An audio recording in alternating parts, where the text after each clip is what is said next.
In this video, I'm going to go over 3 narrative-based activities that will increase student engagement. Check it out.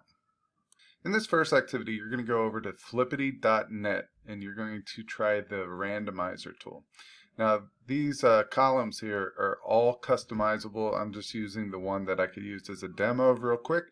So in the first column, we have the who, second is the what, the third is the when, the last one is the where. And you could have your students spin these, and then they have to do a creative exercise for writing a narrative based on the 4 things that they selected. So if we give this a shot, we are an accountant that had a skateboarding accident yesterday on the top of a tall mountain.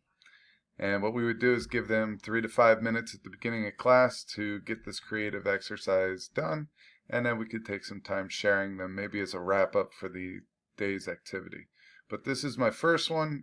Go over again to flippity.net. Alright, our next narrative-based activity that's going to increase student engagement is based off of brackets. You could use flippity.net to get your bracket. I'm using the demo one right now. And I put this into a Google slide, and I'm going to really make this come to life using an EdTech tool, Google Chrome extension called Mote. Alright, in this example, we have 32 presidents on this bracket. I'll probably do this as a do now on day 1. I'll assign I have 16 kids in my one class, so I'll assign them each a president on the left-hand side, day 1. And what they're going to have to do is they'll have 5 minutes to research their president and try to figure out what their greatest accomplishment was. All right, and then they're going to use Mote to do an audio recording and place it in the Google slide. That's day 1. Day 2, they're going to do the same thing for their assigned president on the right side. Okay, so now the whole first round has this question answered, and now students on day 3 will come in and they will listen to the 10 to 20 second clips on the president, and they will try to decide a winner by going into this text box. Each student gets 1 vote. They get to decide which president is going to go up to the next one.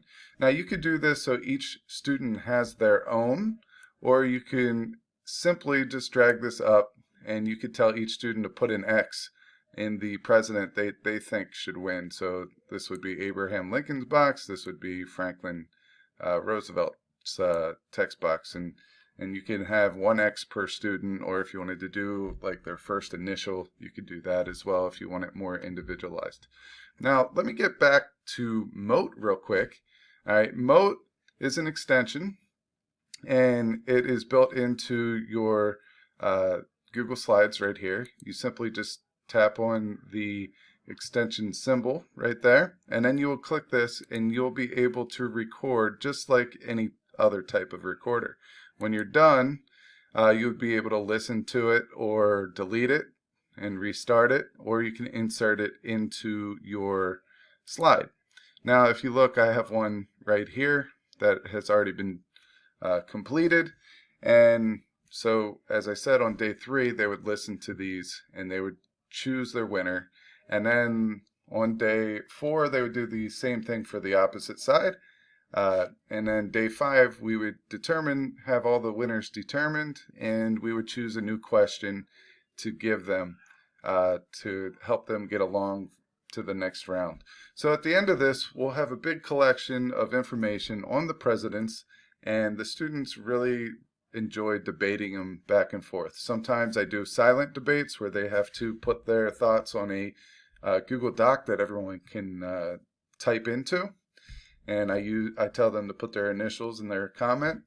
And then other times we just do this in class. But either way, I get a lot of engagement out of it, and it's a really awesome experience for the kids. They're super engaged with the process, and I urge you to try it in your content area.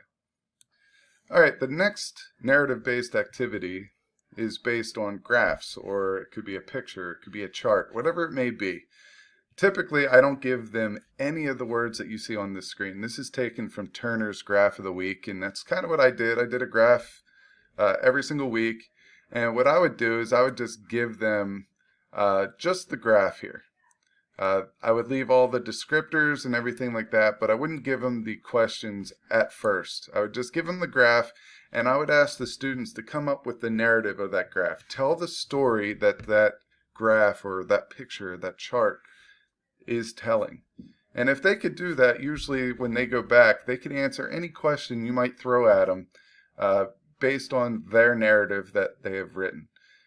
Sometimes once I give them the graph and they do the narrative, I'll give them 3 or 4 questions. I'll have them work in groups and kind of go through it and just make sure that we're all on the same page and make sure that the narrative that everyone has written is correct.